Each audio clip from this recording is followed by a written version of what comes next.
must be our goal and our guide. And all that we strive for as a human family, dignity and hope, progress and prosperity, depends on peace. But peace depends on us.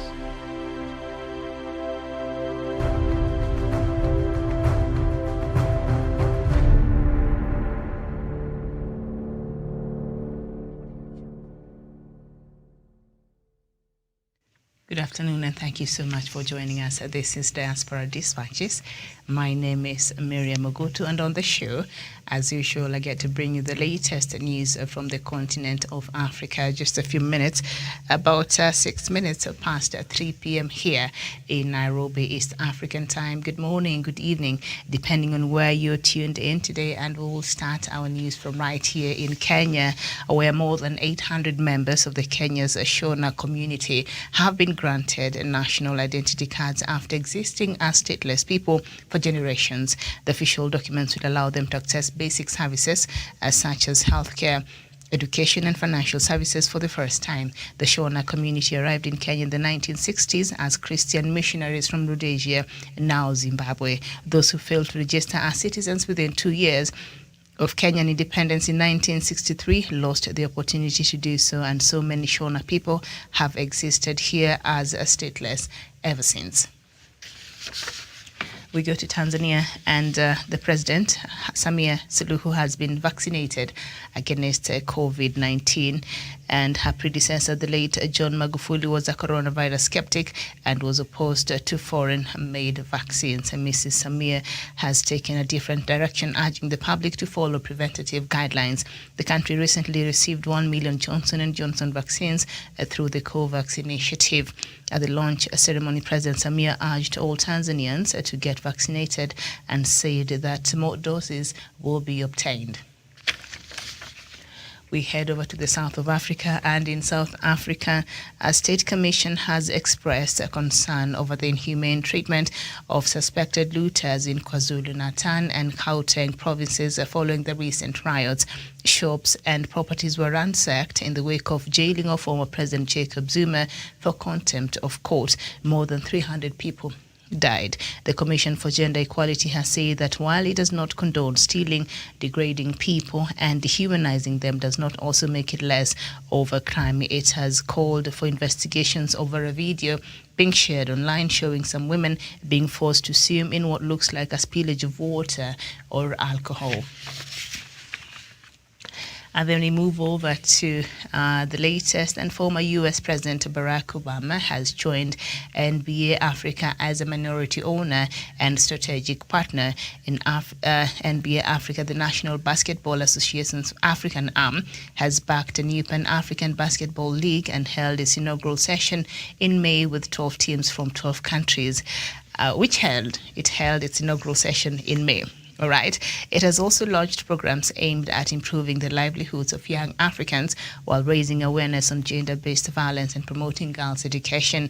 It is the area where Mr. Obama will be involved, helping advance the NBA social responsibility programs.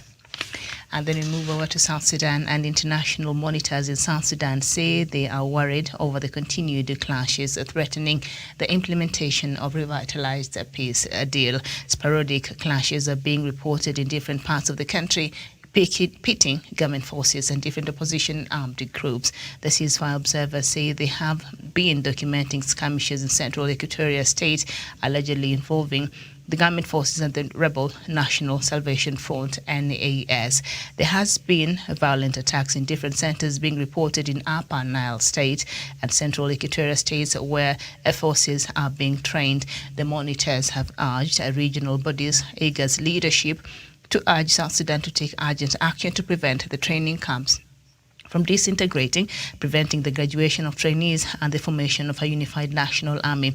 In April, the UN Security Council warned of a risk of a return to a large-scale conflict in South Sudan due to the slow implementation of the peace agreement. President Salva Kiir and his former arch-rival Riek Machar, now vice president, signed a peace deal in September 2018, but insecurity is still rife in the country.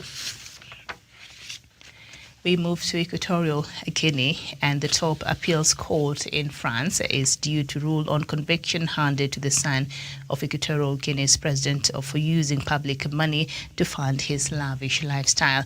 If the decision goes against Teodorin Obiang, his assets could be redistributed to the people living in his own country. Mr. Obiang, who is the vice president of Equatorial Guinea, was first convicted in France in 2017. Last week, Britain imposed sanctions on him for corruption. Equatorial Guinea said the measures were based on lies and warned it will close its embassy in London. And then we go to Tunisia, where the African Union has joined the European Union and the US in calling for dialogue and calm in Tunisia after the president suspended parliament and sacked government officials. The Union urged Tunisia to respect its constitution and reject violence. The AU Commission chairperson Moussa Faki Mohamed had a phone conversation with Tunisia's foreign minister in which he reiterated the need for the government to respond to the aspiration of its people. The AU said in a statement. A spokesperson of the European Union Commission urged all actors to respect Tunisia's constitution and called for calm. The U.S. State Department spokesperson Ned Price urged Tunisia not to squander its democratic gains and to avoid taking any actions that could stifle democratic discourse or lead to violence. Tunisia's foreign minister reassured his French, Turkish, Italian and German counterparts in a phone call that the actions taken by the president were temporary.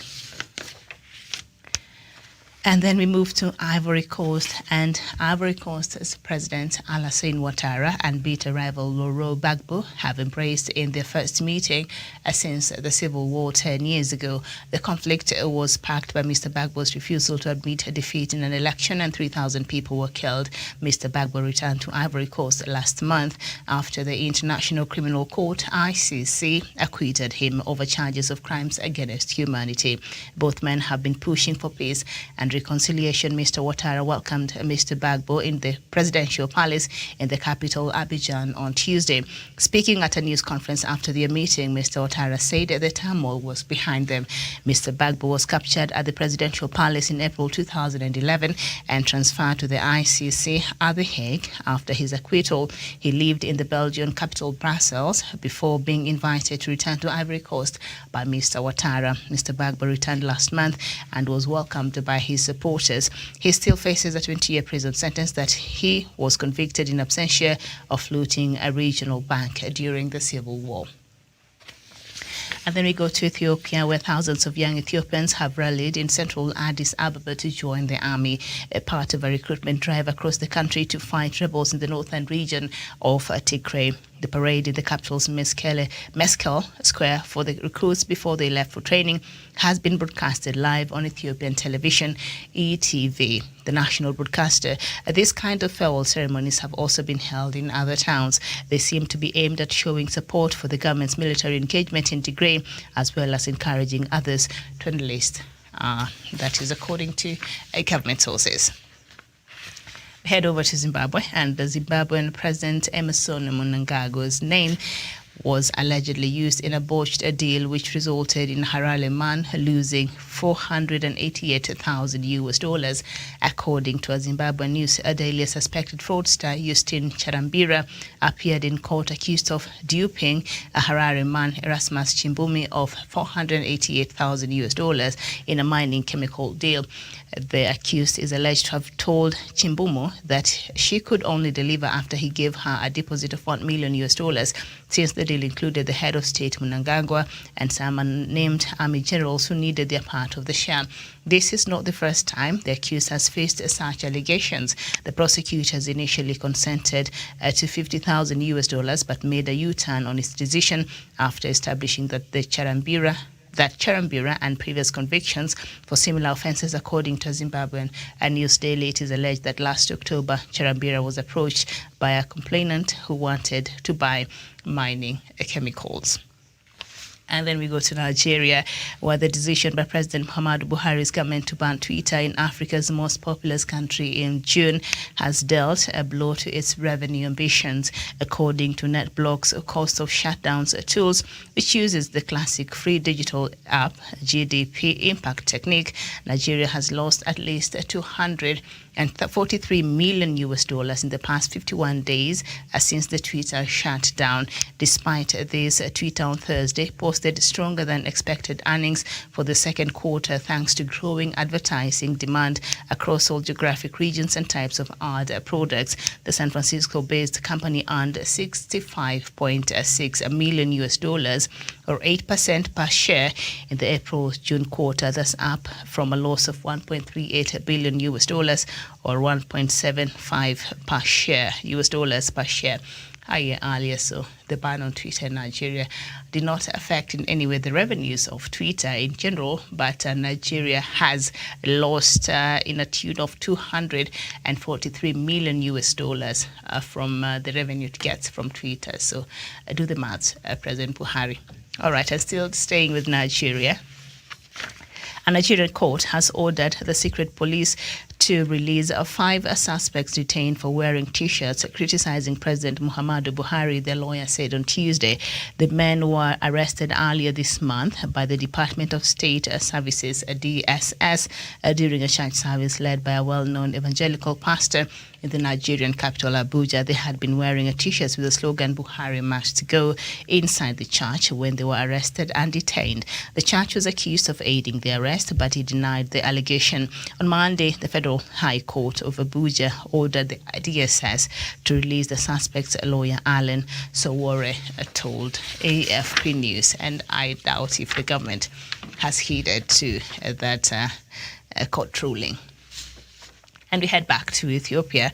The local government in Ethiopia's Somali region says militia from the neighboring region of Afara attacked and looted the town of Gedebaitu, also known as Gabraisa, the latest flare-up in local boundary dispute that adds to broader tensions in the country. Ali Bedel, a spokesperson for the government of the Somali region, which stretches north to south along Ethiopia's eastern border, was quoted as saying by Reuters news agency on Tuesday that Afara militia massacred hundreds of civilians on Saturday in the town. There was no immediate comment by Afara's government. However, an internal United Nations security bulletin said on Monday that there were ongoing fighting between Afaris and Somalis in Gedamaitu, with an unknown number of injuries on both sides. Bedell said the after-attack, angry youths had on Sunday and Monday, blocked a main road and rail a trade artery in Afara that connects Addis Ababa and the capital landlocked Ethiopia and the seaport in next door Djibouti. He did not say where the youth had come from. And then we go back to Nigeria, and Yoruba nation agitators under the Yoruba Koya Liberation Movement have blamed the Minister of Justice and Attorney General of the Federation, Abubakar Malami, and former Chief of Army Staff and Nigerian Ambassador to Benin Republic, Tukur Buratai, for the detention of Sunday Adeyemo, popularly known as Sunday Igboho, in Cotonou. Sunday Igboho, a Yoruba rights activist, was on Monday returned to prison with fresh charges leveled against him. The Yoruba Self-Determination Group also told the President, retired Major General Muhammadu Buhari, and other officers of the Nigerian government to desist from oppressing humanity or face a disastrous. And he's still being held in Benin, I believe. Then we end the broadcast with Uganda, where the police have released a lifter who was deported from Japan last week after going missing, moments after being released after 6 days in detention. Julius Kitoleko told of his relief at facing no charges at present as he is on police bond.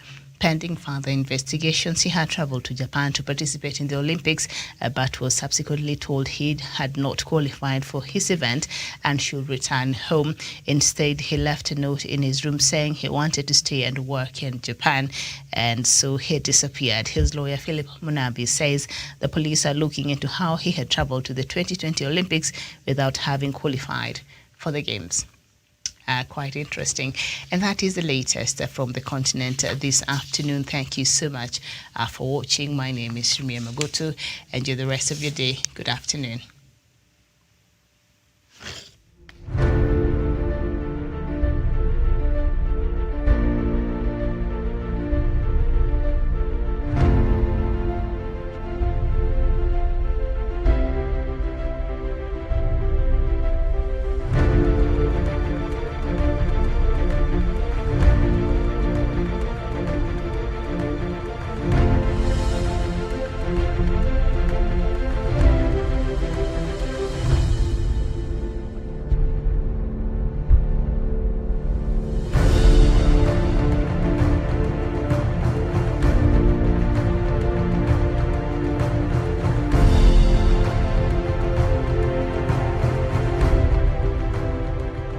peace must be our goal and our guide.